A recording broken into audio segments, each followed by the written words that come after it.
Halo. Merdeka, Ya. merdeka, Ya. NKRI, NKRI, Pancasila, Ya. Nusantara, Milik kita. Selawatan, Yes. Habib, No. Habib. No. Habib. No. Dari beberapa ceramahnya, mereka begitu merasa sangat memiliki tadi bahasa bumi dan langit, surga dan neraka. Ini sebuah fatwa-fatwa yang sebetulnya menjerumuskan terhadap semua umat Islam, mobil khusus bagi orang-orang Islam yang selama ini sudah menjalankannya secara baik dan benar di bumi Nusantara. Bahkan dalam kerangka Islam Ba'alwis di Indonesia ini bisa kita gambarkan sebagai seorang vampir yang kebiasaannya menghisap darah. Oke, assalamualaikum warahmatullahi wabarakatuh. Kembali lagi di channel AA DJ.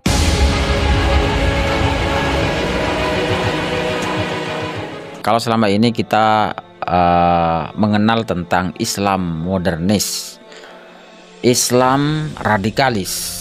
Namun saat ini ada tambahan lagi, Islam Ba'alwis. Nah, kita sebagai penganut agama Islam, kita akan masuk pada satu gerakan, dan gerakan itu bisa dinamakan sebuah sekte. Kalau selama ini kita menemukan orang yang gampang mengkafirkan orang, gampang menyalahkan orang lain, gampang mengatakan orang lain itu salah, pasti kita akan mengkategorikan hal tersebut sebagai Islam radikal. Kemudian ketika melihat pemeluk agama Islam itu sangat toleran, artinya betul-betul menerapkan rahmatan lil alamin secara zahir dan batin, tidak dikit-dikit mengatakan orang lain salah, hidup berdampingan dengan orang yang tidak seakidah, seagama. Sebagai warga dan pemeluk agama Islam yang ada di Indonesia ini tidak menjadi ancaman bagi orang lain, bagi keberagaman agama, bagi keberagaman etnis, suku, dan ras. Dalam konteks Indonesia, dia mau sepakat dengan para pendiri-pendiri bangsa ini, yaitu menerapkan agama Islam sesuai kesepakatan para pendiri bangsa ini, saling menghargai, saling menghormati antar sesama anak bangsa, tidak justru menjadi ancaman terhadap masyarakat, individu beragama, terutama bagi kehidupan berbangsa, tidak menjadi ancaman ke situ. Menurut fakta-fakta di lapangan bahwa Islam Ba'alwis ini sudah melebihi dari kedua kategori tersebut. Kategori Islam radikalis, Islam modernis, di situ ditemukan campuran-campuran akidah, dan ada beberapa fakta yang justru jauh menyesatkan dari Islam-Islam yang kita dengar, seperti hanya tidak mengikuti Habib, tidak mengikuti Habib sesat, tidak percaya Habib, iblis dan dajjal, ya semacamnya. Nah, ketika difahami lebih dalam lagi, mereka sudah masuk pada ranah akidah. Halnya tidak mempercayai Habib itu batal keimanannya. Itu luar biasa sekali. Makanya dalam Islam Ba'alwis ini ada banyak campuran akidah yang sangat membahayakan. Bahkan dalam kerangka Islam Ba'alwis di Indonesia ini bisa kita gambarkan sebagai seorang vampir yang kebiasaannya menghisap darah. Nahdlatul Ulama itu mempunyai darah kebangsaan, darah Pancasilais. Nah, kemudian Ba'alwis ini datang sedikit demi sedikit menghisap darah kebangsaan itu, menghisap Pancasilais itu, sehingga akan menjadi suatu gerakan-gerakan yang astagfirullahaladzim, gerakan-gerakan yang akan menjadi pelemahan terhadap bangsa Indonesia itu sendiri, ya. Maka tidak akan menutup kemungkinan bangsa ini akan terus melemah karena memang darahnya sudah terhisap. Warga NU sudah tergerus, mempunyai faham-faham yang frontal terhadap negara, frontal terhadap para kiai-kiainya, para ulama-ulama NU itu sendiri. Yang kita ungkap di gambar ini bahwa spanduk penolakan Habaib Ba'alwi itu muncul. Ki Alawi, bagaimana Anda memotret persoalan ini?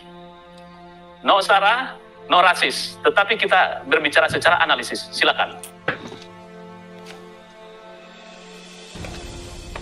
Takliman kepada Kang Yusuf Mas, kepada Kiai Haji Ubaidillah, dan juga kepada Kiai Haji Barok. Tadi sudah dibuka dengan bahasa Islam Ba'alwis merupakan sebuah komunal baru, sebuah sekte baru. Betul, kita sepakat sekali. Kalau kita sekarang mau membuka mata, mengkaji secara serius bahwa Islam Ba'alwi ini sebetulnya pada dasarnya mereka adalah Islam. Madhab Islam aja begitulah. Madhab Ba'alwi ini adalah sebuah madhab yang ingin menggeser otoritas madhab Islam Wali Songo.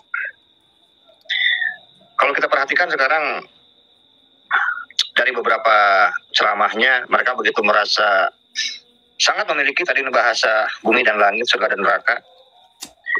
Ini sebuah fatwa-fatwa yang sebetulnya menjerumuskan terhadap semua umat Islam, mobil khusus bagi orang-orang Islam yang selama ini sudah menjalankannya secara baik dan benar di bumi Nusantara.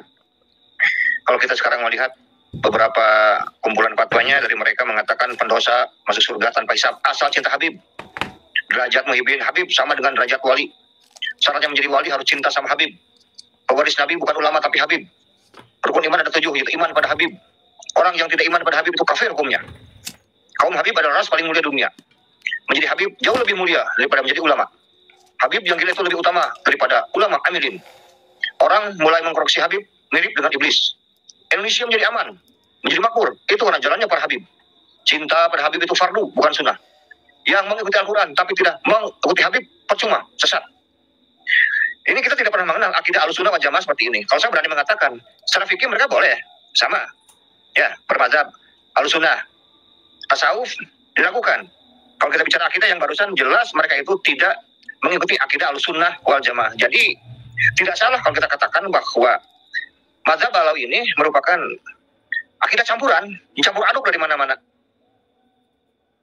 Jadi kita tidak mau mengatakan rasis bagaimana, tidak. Kita bukan rasis. Kita hanya ingin membenarkan saudara-saudara kita yang memang selama ini sudah terjebak, sudah terpikat oleh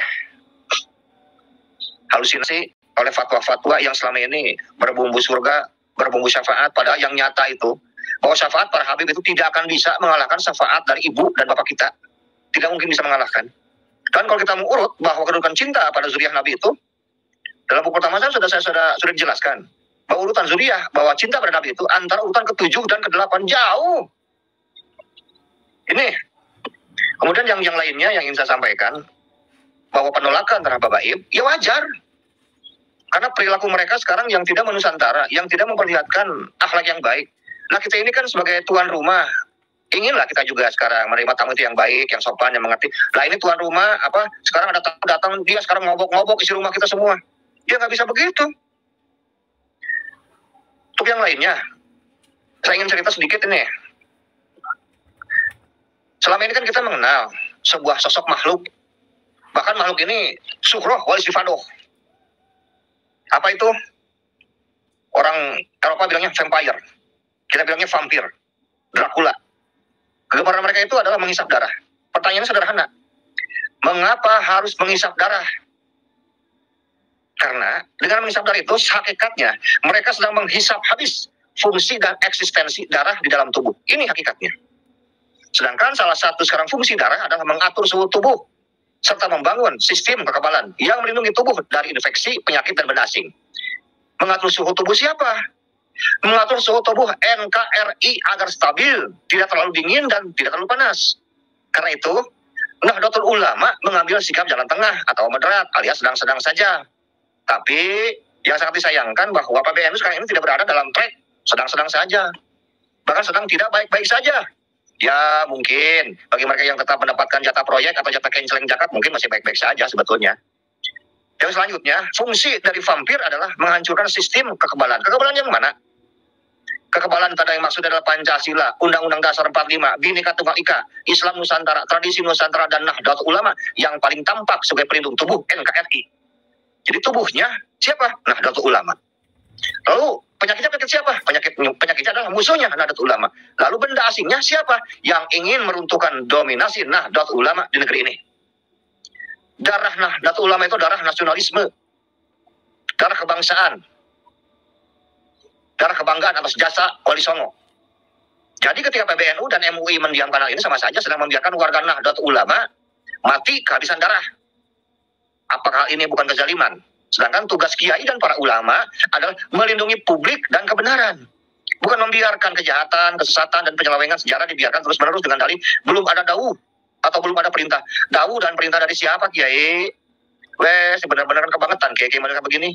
Terus bagaimana kita bisa terima ketika para kiai dan ulama seperti mereka pura-pura tidak tahu tentang sejarah bangsa dan Nahdlatul Ulama yang sedang dirampok. Harga diri sebagai bumi putra direndahkan dan mereka tetap menjunjung tinggi keturunan bangsa lain di tanah kelahirannya sendiri. Kemudian kita dikatakan rasis, jangan menggunakan kata pribumi dan non-pribumi. Mereka lupa bahwa gerakan sosial dan solidaritas kami, jadi gerakan kami sebut saja Nahdliyin Movement, ini bertujuan menguatkan dan membela harga diri bangsa dan rakyat Indonesia, terkhusus warga Nahdlatul Ulama. Apa yang salah ketika orang tua kami di PBNU dan MUI berdiam sejuta bahasa dan mati suri selama 2 tahun belakangan ini? Apakah kami selaku anak-anaknya juga yang prihatin melihat keadaan orang tua kami harus ikut diam sejuta bahasa dan ikut mati suri juga? Kan enggak gitu. Kami segenap warga Nahdlatul Ulama itu tidak ingin harga diri kami dan cinta tanah air ini diinjak kembali oleh siapapun. Kami tidak ingin. Kita butuh kesetaraan, satu derajat yang sama. Kita butuh sekarang egaliter, kesamaan, hak dan kewajiban. Bahkan sudah seharusnya yang menjadi pengurus dan petinggi PBNU dan MUI adalah orang-orang yang memiliki rasa nasionalisme yang tinggi, siap membela ideologi bangsa dan negaranya, dan rongrongan dan ancaman ideologi yang bertentangan dengannya. Bukan sekedar punya nama dan harta saja. Walaupun ada faktor yang datang dari PBNU dan MUI yang melemahkan semangat dan daya juang kami untuk merdeka dari komponen ini sangat wajar.